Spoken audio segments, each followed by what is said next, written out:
Greetings and salutations, ladies and gentlemen, and welcome once again to the Storyteller's Corner. I'm your host, Joshua Calkins-Treworgy, also known as Baron of Sidious.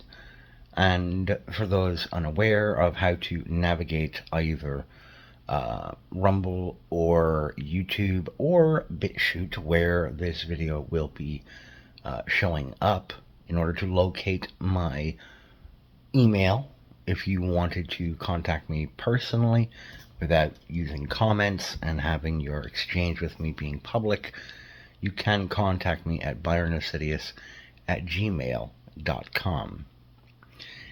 Today I'm presenting to you another Storyteller's Perspective piece. There are 3 reactions. Just the other day, I published an essay on my Substack in written form and on my Rumble and YouTube channels in audio presentation format that has garnered more feedback than I was honestly expecting. Don't mistake me, it still wasn't a ton. I'm a small-timer, folks, and I accept that position. But one of the folks who responded to it is someone who I respect a great deal, and that felt wonderful. At the end of that piece, I indicated that there was another topic closely related to the whole arts and the culture war theme that I had considered tacking on to that piece. However, given the importance of the concept to myself and to society writ whole, I decided it deserved its own essay. Now, I am well aware that plenty of folks on Substack won't give a tin fig about the discussion, particularly given that the service seems to be rapidly devolving into just another attempt at a social media site. Blissfully, the small but attentive audience that has opted to reward me with their time and consideration is more likely than some to give the topic its due attention. They're smarter than me, by and large, so. No matter what people do in the course of their lives, the rest of humanity around them, once aware of those actions or statements, tends to find themselves having a trinity of choices in how they intellectually and or emotionally respond outside of physical interaction. Those choices are as follows: forgiveness, condemnation, or apathy/disinterest. Now, this last option is where a definitional challenge will doubtlessly crop up for folks unaccustomed to seeing or hearing this word in the written form or spoken form, because disinterest is not defined as being opposed to taking interest in a particular topic or event or activity. The word means, in its classical usage, to be neutral toward, likely lacking emotional investment in the person, location, object, or event. Enough folks have become painfully familiar with apathy over the last 10 years, because in many areas of our day-to-day lives, we've had to adopt it as an approach to the overwhelming deluge of interests, pet peeves, and news updates about everything under the sun if we are going to maintain our sense of self and or sanity. Before the era of instantaneous and worldwide communication to anyone and everyone with an internet connection, most of humanity was limited in the number of times they might feel pressed to even have one of these reactions, thanks to the limits of who one could get exposed to. For instance, if a celebrity said something foolish during an interview on Larry King, the average everyday Joe or Jane had only their friends, family, or coworkers to opine upon the jackassery of that celebrity too. The celebrity themselves was unreachable, except perhaps through letters to the editor or fan mail, each of which deployed layers of editorial control and gatekeeping over whether or not the response would even be delivered to the personality in question. That era has long been over, however. The truth of the matter is, we are infinitely more accessible to the mob of humanity than ever before, and truth be told, there are ways in which this is excellent, and ways in which it might be less awkward to just walk naked down the street while shitting yourself and sucking your thumb. Thanks to data online being so retrievable and accessible, as well as the human foible of forgetting passwords, forgetting we had accounts on services A, B, and C, and the Machiavellian ruthlessness we are capable of as humans, a capacity amplified by anonymity and what I call the digital distancing effect, Any and every utterance or action we take that is captured and uploaded online can be recalled for public scrutiny and judgment at a veritable moment's notice. While documentaries like Netflix's The Social Dilemma and books such as Why Social Media is Ruining Your Life do their level best to highlight a handful of acutely powerful moments or events that negatively impact our modern human interactions, they focus almost exclusively on direct interaction with the well-known social media services, missing the more devastating and personal damages being dealt thanks to their effects on the culture more broadly. And this is where we have to look at ourselves as the end users in this whole ugly process. Forgiveness is divine. I'm just human. The title of this section is pared down from a sentiment that I've used a few times in dialogue with people over the years, a sentiment which I usually end up snarling through clenched teeth at people. Forgiveness is divine, and unfortunately for you, I'm just a guy, so fuck off. When I've found myself uttering this unpleasantness, I've usually hit a breaking point with someone, and any further interaction is likely to just incense me yet more. But even if one were to strip away the ecclesiastical connotations of the observation, I still stand by the essence of its framework, which is to say, forgiveness is often a difficult state of mind to achieve. Yet striving to get there is a worthwhile endeavor. I'm no Jesus, but didn't he ask us to not be him, but to try to act more like him? Since the inception of social media and its widespread adoption, we have in the Western cultures of the world come to rely upon it as an archival dumping ground for our every thought or whim, be it profound musings born out of deeply affected moments, or stray thoughts that fill our heads as we sit on the shitter with smartphone in hand. Not a happy mental image, is it? Now, you're wondering how much of this I typed up whilst on the old porcelain throne. No worries, my friends. I only type so extensively either at my home office desk or at my kitchen table. No, you don't need to know my personal bathroom habits, thanks. And I'm not personally inclined to share them with you unless there's a really good joke to be had at the end of it. Back to the point. With the connections we make online largely revolving around the concept of gathering together in cyberspace around shared interests and concerns, we have digitized the human impulse that has eternally confounded us, one that individualists like myself cock our heads at to the side, sort of like confused dogs, as it seems to run counter to our tightly held preferences for the individual consideration over the collective, the impulse to tribalization. Evolutionary biologists and psychiatrists can explain this to us, and have tried to, and though I am neither of these sorts of experts or professionals, I've listened to enough of them and read them often enough to take kind of a loose stab at summarizing in lay terms what they're getting at. As a species, we evolved to be a social or pack organism. As such, patterns of behavior enhance our survivability. Add in our abilities to reason, extrapolate, and use tools to better manipulate the world in which we live, and you have factors that don't just add to our improvement of survival odds, but rather which amplify those odds by an exponential factor. I know. I'm adding in a mathematics metaphor here and complicating the whole thing needlessly beyond what I need to. But I'm not using highfalutin concepts here. And the audience of folks who I seem to attract to these thought pieces are largely more intelligent than I am, so I'm not fearful of having lost any of you along the way. I'd leave breadcrumbs just in case, but how'd that work out for Hansel and Gretel? Up with those fucking birds. Anyhow, this tendency to tribal mechanics includes exposing ourselves to the long-held psychiatric preconditions that regulate our participation in society. One of those preconditions demands that we try to play nice with the other members of our tribe, so that we aren't viewed as a potential threat within the confines of it, and summarily launched from the group's protection and benefits exchange, like so much loose horse excrement gathered up and set in the trebuchet cup to be flung outside of the village's walls. If we lose the benefits and protections of the tribe, our odds of survival plummet rather sharply, like an upside-down hockey stick. Thankfully for most of us, there is the hope of forgiveness. Despite the way in which I have framed it earlier, forgiveness is not automatically an indicator of agreement with what someone has said or done in totality.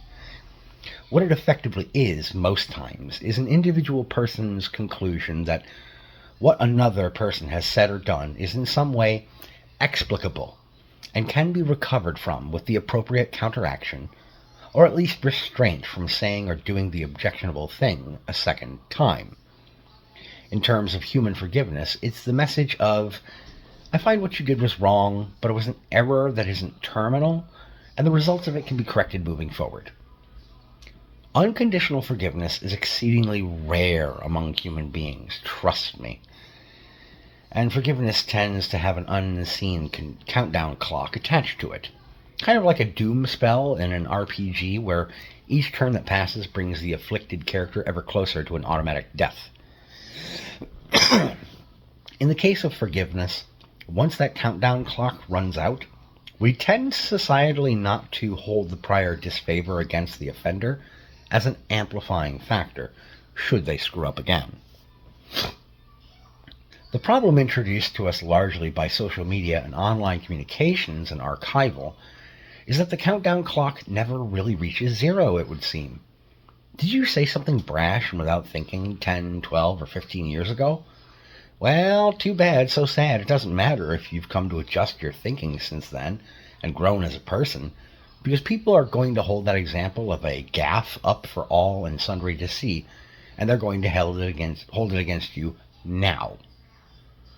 We see this conversational tactic most frequently wielded like a mace by the socio-political left against anyone who doesn't toe the current line with them. And in a way, it's rather amusing in a dry wit sort of way. You see, this is the same group of people who gleefully denounce the notion of religion by and large, or the concept of God in any way, shape, or form. They denigrate the faithful by saying that it's silly to think there's some sort of, quote, invisible sky daddy, that's their phrase, not mine, who can offer spiritual absolution from one's errors.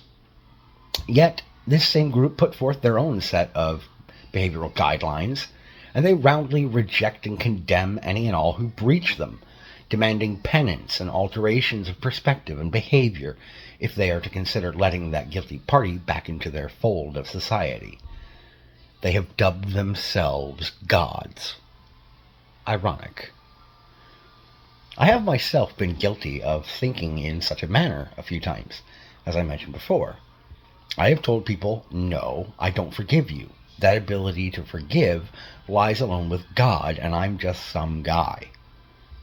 But this isn't true. Not if we are to look at the way we've functioned on a societal level throughout the history of Western cultures. If you need proof of this, then I would point you toward the area of jurisprudence. Yes, we have screwed it up all up and down the board over the long course of human history. And there have been massive, glaring flaws in the ways that justice is administered upon the heads of the guilty. But at least it is a system of trying to correct wrongful behaviors, without simply throwing everyone's neck into the pinch blocks of the guillotine, or up onto the platform in the noose for the hangman. I have written before about the idea of bringing back a form of societal probation, wherein we rub individuals and corporations' faces in the mess that they've made like fractious puppies and scold them for their poor choices.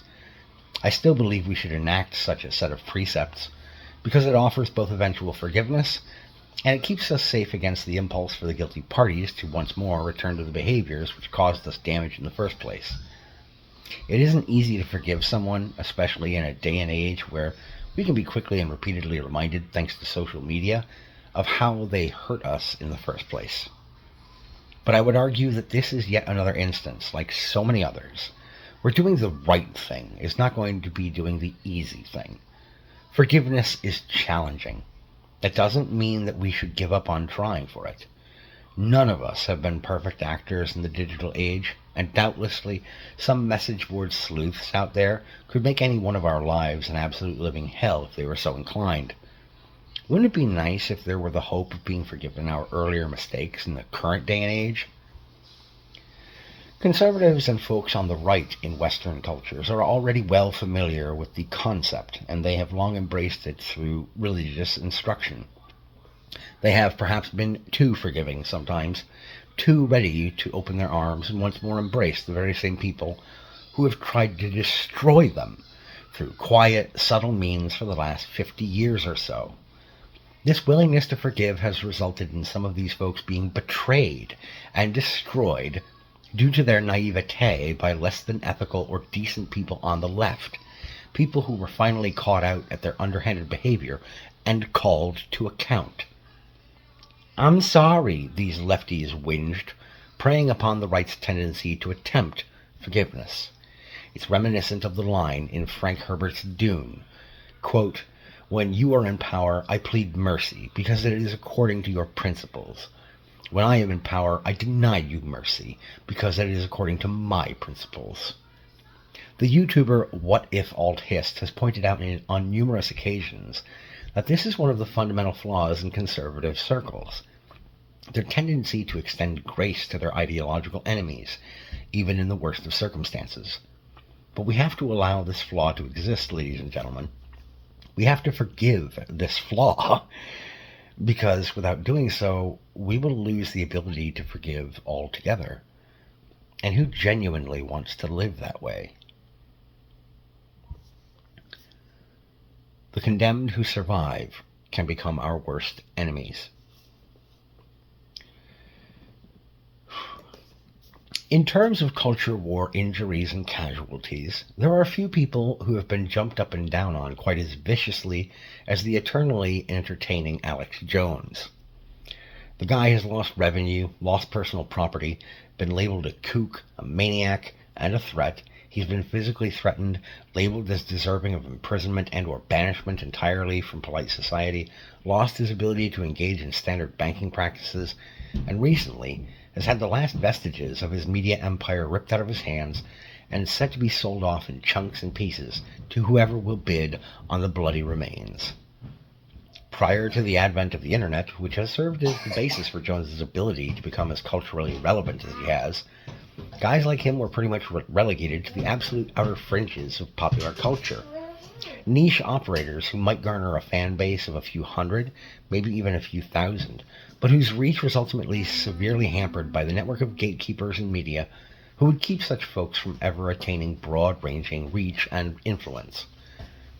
Thanks to a combination of tenacity, access to information, and the willingness to make and proclaim certain connections behind the scenes in the world, Jones made his InfoWars a force to be reckoned with. He benefited from a section of the populace's distrust of credentialed experts, a distrust which, if we would but listen to those folks without assuming that they're all hayseeds or morons or mentally deranged in an actual biochemical way, we might at least accept as understandable, even if we don't agree with it. It's odd, isn't it, how the left/liberals will often discount the lived experiences of people if their responses and conclusions to their personal experiences renders them in ideological opposition to the left. "My truth," they shriek, never once stopping to consider that this whole Gramscian angle of attack is self-defeating. Hold on, buddy. Anyway, Jones became this era's flaming example of what happens when collective condemnation is leveled against a singular individual, with no means of achieving grace and forgiveness in sight. The fact that someone hasn't outright killed him is something of a miracle, really, one that I hope continues to hold true. Yet, even as dense as the mud must now be that he's perpetually caked in, he perseveres. How? Well, he has friends in high and wealthy places, friends who, even when they loudly disagree with him, don't condemn him to the shadows of the world. Gamers are in the midst of their own wave of condemnation, one they have aimed squarely at AAA developers and publishers of video games. They've been browbeaten and messaged at so overtly by the lefty slacktivists in the industry that they've finally started to push back, heaping heaping their own form of punishment upon game makers. Sorry about the jump cut there, folks, but Monkey Man wanted to use the television downstairs, and I don't want to get hit for copyright with having audio in the background, and I want you to be able to hear what I'm saying, what I'm reading off of my piece here. So going back to where I was at, or trying to pick up where I was at. Here we go. Gamers have begun to heap their own form of punishment upon game makers, which is their ceasing to pay for products. In online discourse, the left has, for about 25 years, marked anyone who isn't a dyed-in-the-wool Marxist, or at least a socialist sympathizer, as various flavors of subhuman, condemning them first from message boards and social media sites, then trying to get them fired from their places of employment or removed from places of residence, and more recently from financial institutions, hoping, it would seem, to starve them out. They have taken condemnation to a whole sick new level on the societal interaction front. And now that conservatives and right-leaning folks, or even folks who are just in the middle of the road, now that they have finally started firing back with the same tactics, only now does the left take a step back to shriek about how unfair that is. How dare you condemn us this way? That's our tool set. Get fucked. The folks of faith on the right have used condemnation for centuries, though, let's not be mistaken, though theirs was of a more moral compass sort. The biggest cultural example the left points to is apostasy exile, a practice applied far more gently by Western cultures than by Eastern or Middle Eastern ones, just by the way. If you're offended by that observation, I recommend you read some comparative history and shut your fucking mouth. The left has leaned far more in that direction than the right for the last 50 years. Don't believe me? All right. Quick question then. Which side of the socio-political aisle in Western cultures has tried to or succeeded in having political leaders jailed and or assassinated in numbers greater than 1 in that span of history in the West? Which side of the aisle has attempted to abuse and twist the criminal justice system in new and previously unfounded ways to go after their ideological opponents? It's all been pretty one-sided and one-directional, because condemnation is all that the left has anymore. And that's why condemnation by itself cannot continue unabated. If it goes that way constantly, nobody survives or lives a life of anything other than fear. That's also why the folks who survive such waves of condemnation tend to strike terror into the hearts of their opponents. You see, most of us are capable of just enough self-awareness that we will admit that the kind of opposition faced by Alex Jones, by Donald Trump, by conservatives who are very publicly set upon and set ablaze in effigy, that sort of pressure is something that we could not ourselves squarely face off against. Dr. Jordan B. Peterson has had his accreditation as a clinical psychologist and his legal ability to practice in that field of work put on the chopping block, all because he won't bend the knee to the left. Jones, well, I already covered his scenario. And Trump? The left mutated the justice system to try and get rid of him, and has tried to literally, physically kill him. Most of us would be hiding deeper than the dark spawn in the deep roads of Thedas if that happened to us. Bonus points to any gamer or nerd who understands that reference. Condemnation of an individual can only go so far before that person breaks, and the limits that each of us can reach before we surrender differs from person to person. Not every bad take is deserving of condemnation, however, and it seems that we are hardwired to respond with it as a reaction when someone speaks to or acts within fields of deeply personal attachment to us. I'm not sure right this second what that might imply in a broader view, and I may have to look at that again later on its own.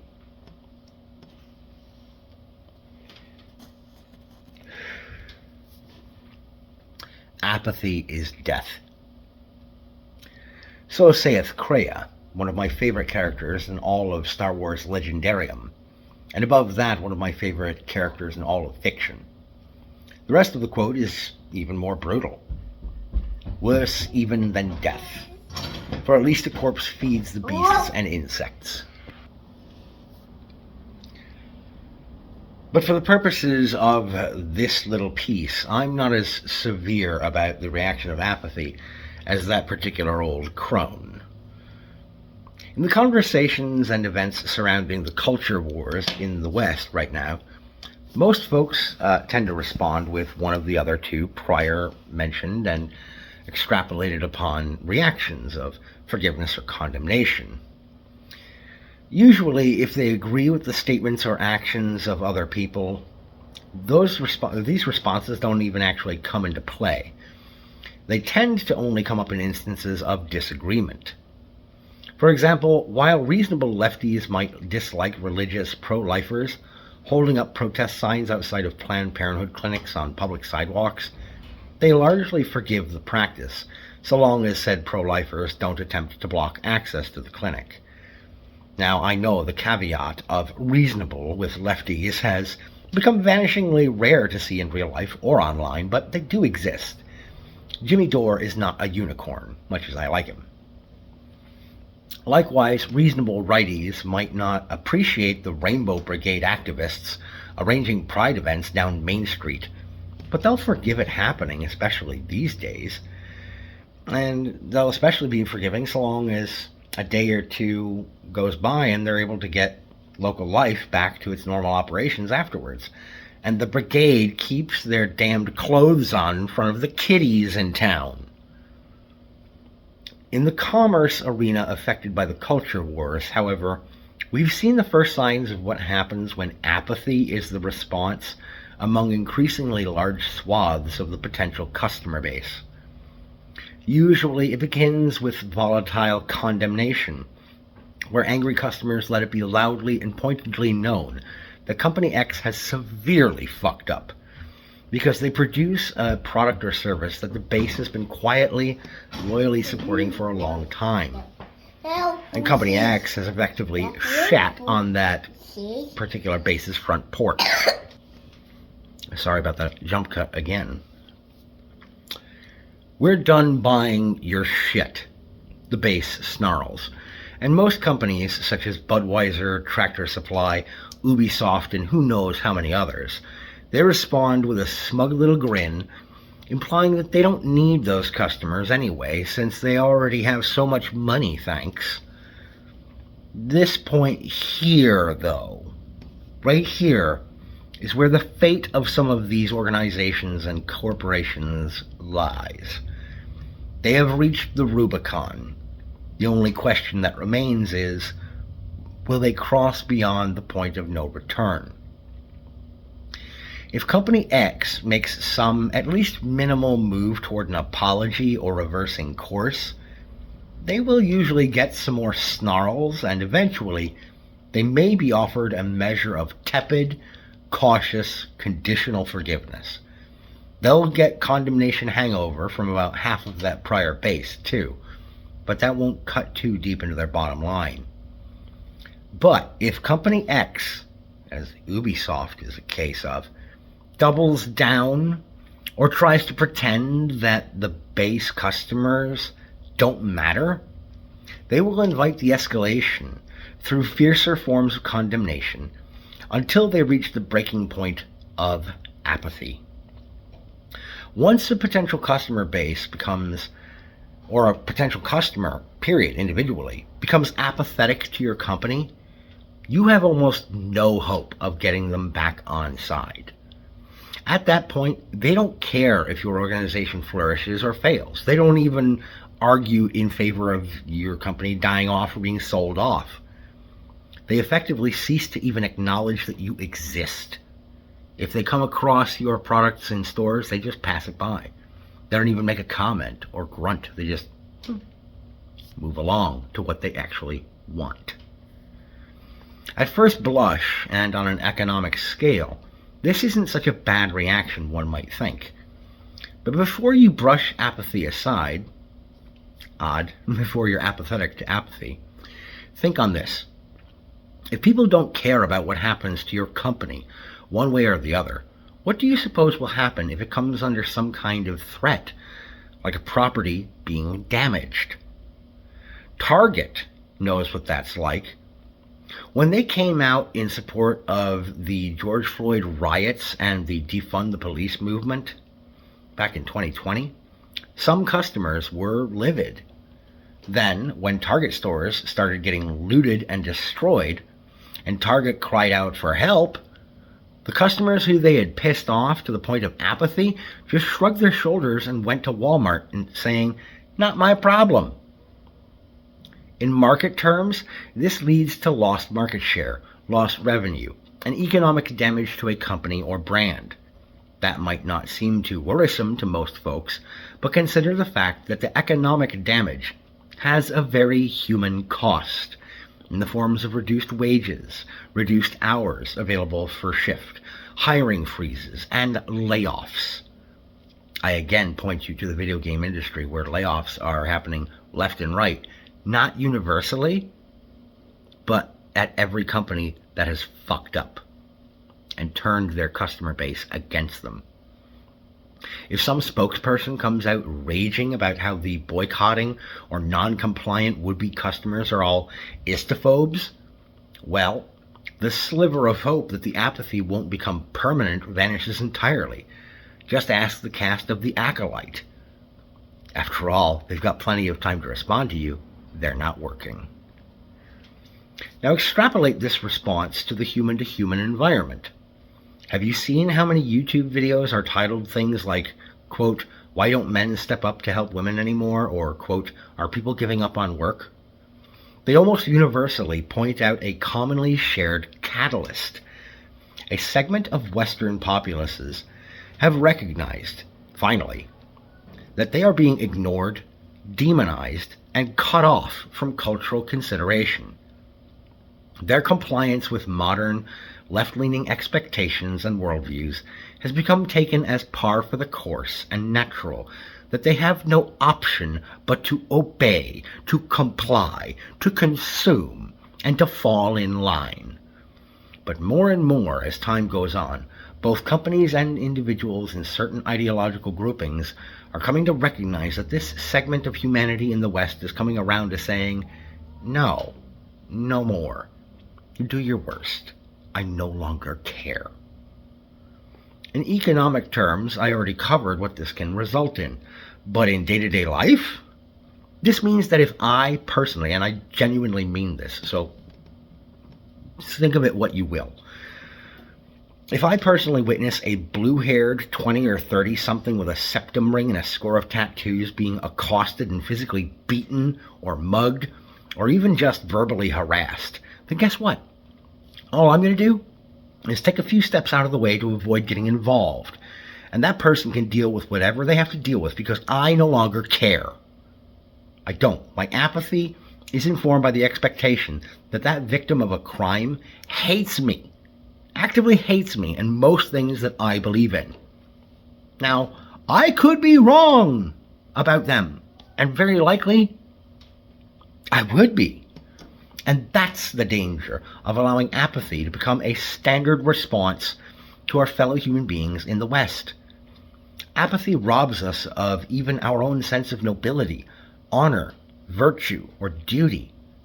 It renders us heartless to the suffering of others because we become so dejected from constantly expecting that we are seen as little more than peons to be used to promote someone else's pet cause or product or service, to fund their lifestyles, even when we personally object to them, that we throw our hands up and say, go fuck yourselves.